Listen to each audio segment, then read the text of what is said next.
Assalamualaikum warahmatullahi wabarakatuh. Kembali lagi kawan di Legenda Catur Dunia. Tadi di kolom komentar ada info dari kawan-kawan mengenai Grandmaster Susanto Megaranto yang menjuarai turnamen internasional terbuka di Uzbekistan, yaitu turnamen Tashkent Open Aksamov Memorial ke-17. Admin baru tahu kawan, karena memang turnamen ini gamenya tidak diupload di chess.com. Jadi biasanya admin juga selain turnamen-turnamen top dunia, admin juga korek-korek turnamen-turnamen internasional lainnya. Barangkali ada pemain kita yang berlaga. Memang keterbatasan admin mengenai info-info turnamen yang diikuti oleh pemain kita ini terbatas kawan.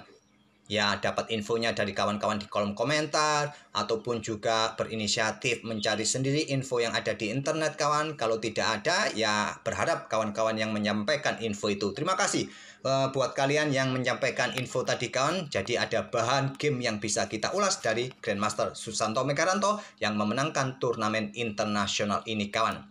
Turnamen yang ada di Uzbekistan ini kawan menggunakan permainan standar 90 menit, increment 30 detik per langkah, dan menggunakan sistem Swiss 10 babak kawan. Selain Grandmaster Susanto Megaranto, ada juga Grandmaster Novendra Priasmoro kawan.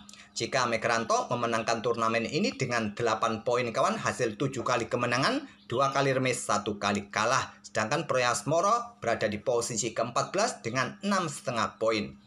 Kalau kita lihat profil dari Grandmaster Susanto Megaranto, performa ratingnya cukup bagus kawan, yaitu 100 poin di atas elonya sendiri, yaitu 2600, cukup bagus.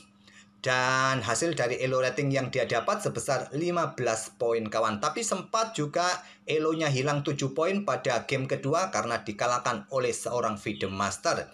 Tapi jika dijumlah secara keseluruhan kawan, hasil dari elo rating yang dia dapat, di sini dia mendapatkan 15 elo rating kawan. Jadi selamat buat Grandmaster Susanto Megaranto yang memenangkan event atau turnamen internasional terbuka di Uzbekistan. Terus lanjutkan kawan, walaupun usia juga sudah tidak muda lagi. Ya, jika ada kesempatan tetap berikan prestasi terbaik. Nah, untuk game dari Grandmaster Susanto Megaranto yang akan kita ulas ini kawan, saya pilih pada game ke-7 kawan. Oh ya, papan yang saya gunakan ini adalah papan Lichess. Memang kebetulan game-game yang ada di turnamen ini tidak ada di chess.com kawan. Nanti saya sertakan linknya di kolom deskripsi jika kawan-kawan ingin melihat game-game dari Grandmaster Susanto Megaranto yang ada di Lichess. Jadi kalau di Lichess kawan, aplikasi Lichess di Android tidak memungkinkan untuk melihat turnamen. Jadi kalian harus membuka browser untuk masuk ke Lichess baru bisa melihat game-game turnamen kawan. Jadi linknya saya sertakan di situ. Oke, pada game ke-7 menghadapi pecatur Azerbaijan kawan, Vugar Rasulov, di mana perbedaan elo tidak terlalu signifikan, hanya sekitar 46 poin, dan Megaranto pegang hitam. Lawannya mengawali dengan pion D4. Megaranto kuda F6, pion C4, pion E6, ada kuda C3, menawarkan permainan Nimzo Indian Defense. Dan diladeni juga oleh Megaranto, gajah B4, kita temui Nimzo Indian Defense. Maaf, ada iklan tukang sayur lewat kawan. Oke, lanjut. Variasi 3 kuda dipilih oleh putih atau variasi Kasparov. Nah, biasanya saat kalian menghadapi variasi 3 kuda, 2 pilihan utama yang paling populer adalah bermain dengan pion B6 atau pion C5 langsung. Tapi tak perlu saya tunjukkan variasi ini kawan. Kita lanjut saja ke game aslinya. Nah, di sini memilih dengan pion H6 kawan. Langsung di awal pembukaan pada langkah keempat memilih variasi sampingan pion H6. Jarang yang memainkan variasi ini. Nah, di sini kawan ada beberapa game di mana menteri ke petak C2 merupakan pilihan yang paling banyak diambil.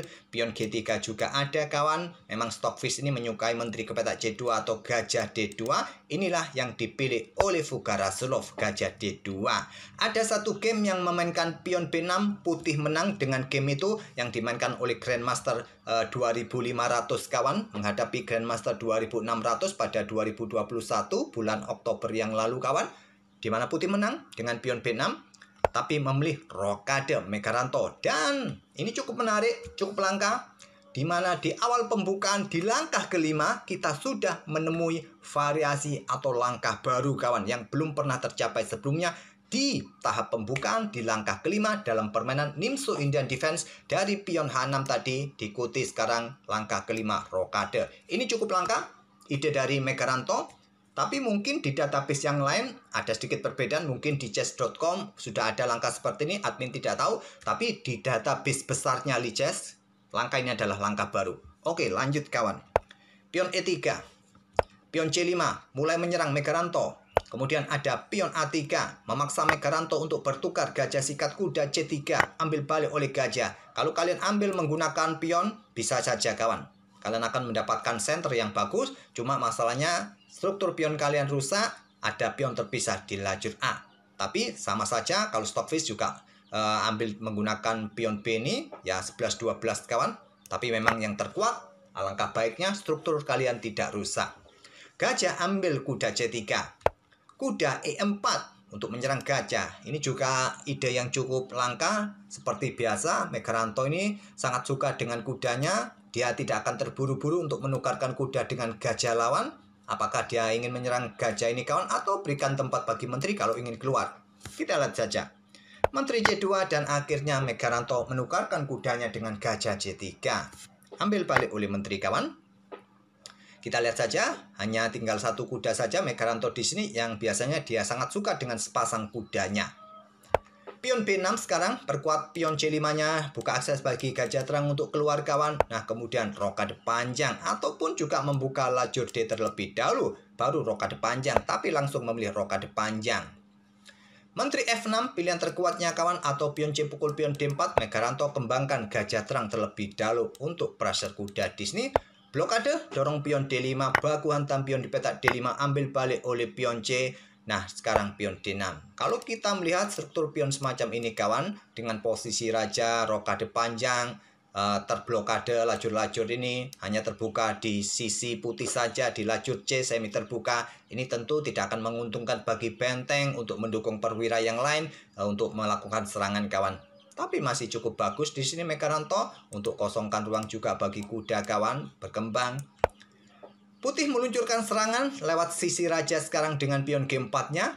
Kuda D7, dorong pion, korban pion sementara kawan, pion G5 diterima Megaranto, pion H pukul pion G5, benteng G1 serang pion, ada menteri F6. Silakan caplok pion ini dan mencoba menantang pertukaran menteri. Kalau pertukaran menteri didahului oleh putih, ya ambil balik oleh kuda, tetap pion ini jatuh, tapi tak ada masalah. Dan di sini ya memang beberapa opsinya ya ambil pion, lakukan pertukaran kawan, atau dengan benteng di sini. Hanya 3 pilihan itulah yang terbaik.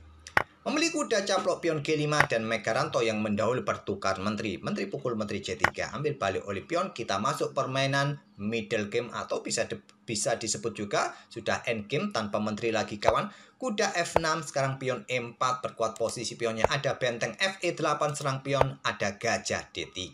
Kembangkan gajah, koneksi 2 benteng sudah terbentuk kawan, tahap pembukaan putih sudah selesai. Semua perwira aktif kawan. Nah, gajah C8. Lanjut Megaranto reposisi kawan untuk mendapatkan diagonal yang bagus, karena di sini sudah tidak bisa bermain lagi. Jadi dia cari tempat untuk lebih aktif ke C8. Pion F4, gajah D7. Koneksikan lagi 2 bentengnya. Dan juga mungkin untuk dukungan bagi pion-pionnya nanti ke depan di sisi menteri. Dan kita lihat di sini kawan, putih hanya mempunyai 2 pion di sisi menteri. Megaranto dengan mayoritasnya kawan 3 pion melawan 2 pion. Tentu kalkulasinya ada 1 pion yang bisa bebas nanti. Kita lihat saja ke depannya seperti apa. Raja D2 kawan, pion B5 mulai didorong Megaranto. Benteng D ke E1. Nah, sulit kawan, pion ini memang terlihat lemah, tapi dia cukup kuat kontrol petak D5 kawan. Jadi kalau pion didorong, pion ini bisa jatuh. Ada benteng AB8, berikan dukungan di lajur B. Ada gajah mundur ke C2, di sini dorong pion A5 kawan. Megaranto siap-siap untuk mendapatkan keunggulan di sisi menteri. Benteng B1, pion C4, bukan pion B yang didorong Megaranto. Kalau pion B kawan mungkin baku hantam, dan ada 1 pion kawan yang bisa lolos. Tapi putih masih baik-baik saja, masih dinilai oleh engine dalam posisi yang imbang. Oke, kembali lagi ke permainan aslinya. Megaranto memilih dengan pion C4. Ini langkah bagus juga kawan. Nanti diikuti dengan pion A4. Nah, kalau nanti pion B ini didorong, diambil oleh pion A hitam bisa lolos di lajur A. Kalau menggunakan pion C, artinya juga pion C yang bisa lolos. Itulah rencana dari Megaranto di permainan endgame. Benteng G ke E1, pion G6 kawan, gajah D1, raja G7, berikan jalan bagi benteng untuk mencoba menyerang lewat lajur H. Gajah F3 untuk tetap perkuat peta E4-nya kawan. Nah, di sini ada benteng H8. Dorong pion H3. Kuda ini posisinya cukup bagus kawan, langsung dinetralisir oleh Megaranto agar pion ini lemah kawan.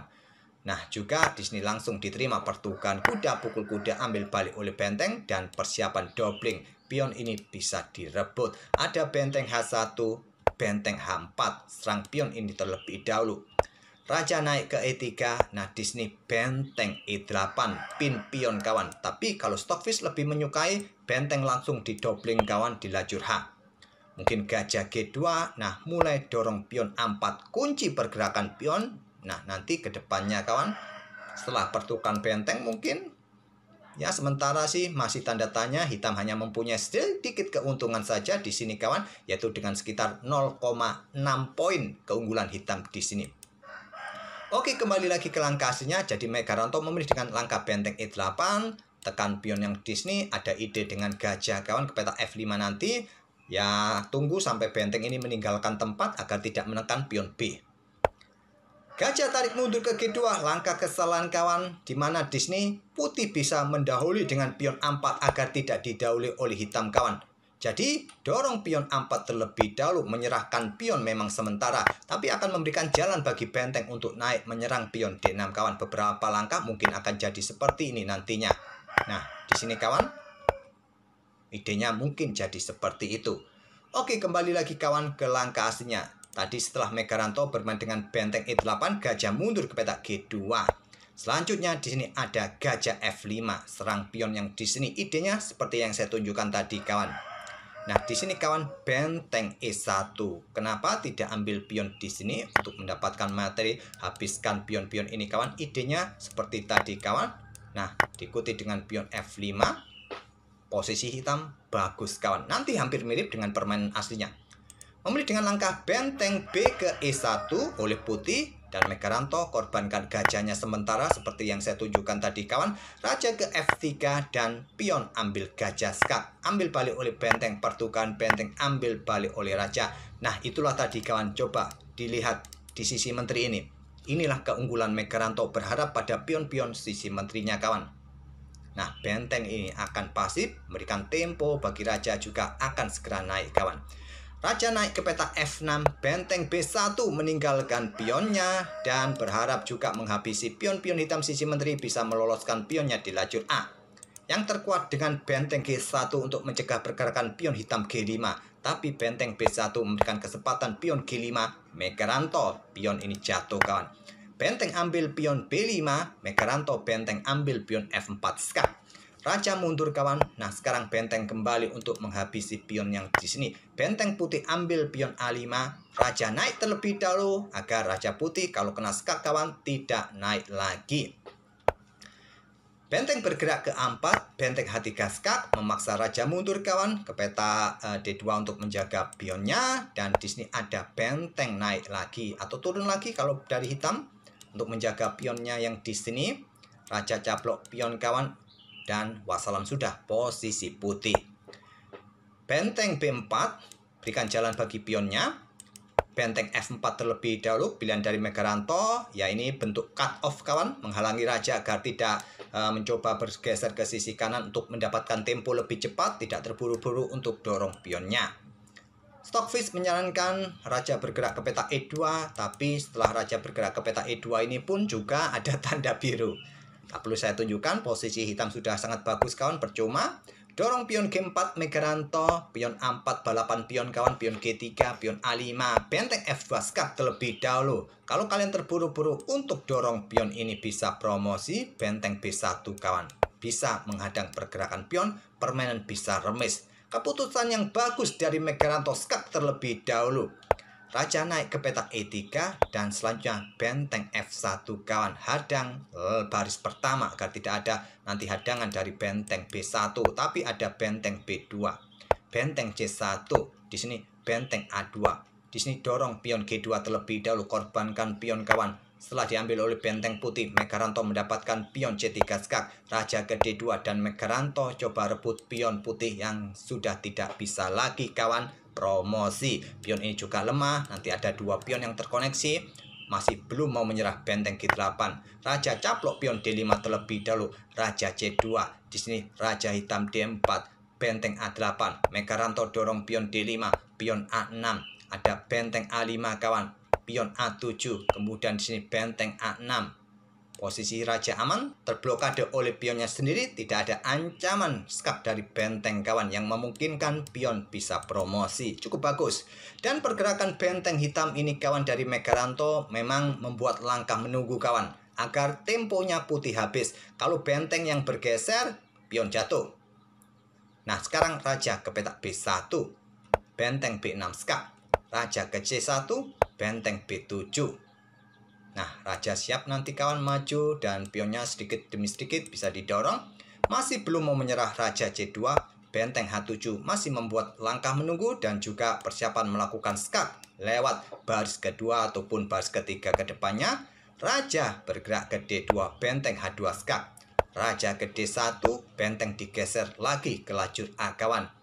Kemudian raja C1, Raja C3, ancaman skakmat 1 langkah, Raja B1, benteng B2 skak. Raja bergeser ke C1 dan benteng bergerak ke B7. Nanti ya bergeser ke sini, nanti ada kesempatan ya skakmat di baris pertama kawan. Nah, di sini kawan setelah benteng B7, Fuga Rasulov menyerah kawan. Idenya ya seperti itu tadi. Raja sudah dibatasi pergerakannya, benteng nanti siap-siap bergeser ke sisi kanan. Kalau posisi raja nanti opposite seperti ini, saling berhadapan kawan. Nah, tinggal eksekusi skakmat atau pion ini siap didorong. Jika benteng bergerak, pion jatuh. Hitam tetap menang kawan. Oke, itulah kawan salah satu permainan Megaranto di event turnamen Tashkent Open Aksamov Memorial di Uzbekistan pada game ke-7 menghadapi Grandmaster asal Azerbaijan. Sekali lagi selamat buat Grandmaster Susanto Megaranto. Dan kita tunggu juga prestasi-prestasi kawan-kawan yang lain. Dan semoga permainan dari kedua pemain bisa menghibur kalian. Dan kita akan bertemu di video-video berikutnya. Terima kasih. Wassalamualaikum warahmatullahi wabarakatuh.